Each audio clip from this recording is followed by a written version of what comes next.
sa ating huling balita, hindi na nakaporma pa sa mga otoridad ang dalawang lalaki habang nagpa-pot session sa Barangay Corosoyan, Barira, Maguindanao del Norte.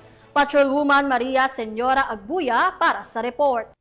Dalawang lalaki ang nahuli sa akto ng mga otoridad habang abala umano sa pot session sa Sitio Poblacion 2, Barangay Corosoyan, Barira, Maguindanao del Norte, nito lamang ika-6 ng Hulyo taong kasalukuyan. Sa ulat ng Barira Municipal Police Station, nakatanggap sila ng tawag mula sa isang Barangay Intelligence Network member na may nagaganap umanong iligal na aktibidad kaugnay sa droga sa nasabing lugar.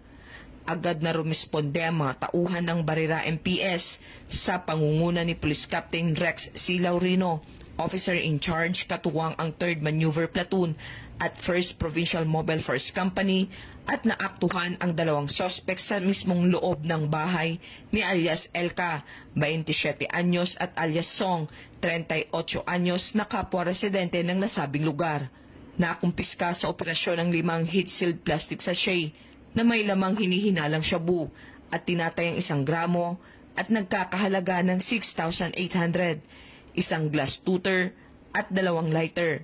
Ang mga nakumpiskang ebidensya ay dinala sa Barira MPS para sa dokumentasyon, inventaryo at disposisyon at habang mahaharap sa kasong paglabag sa Republic Act 9165 o Comprehensive Dangerous Drugs Act of 2002.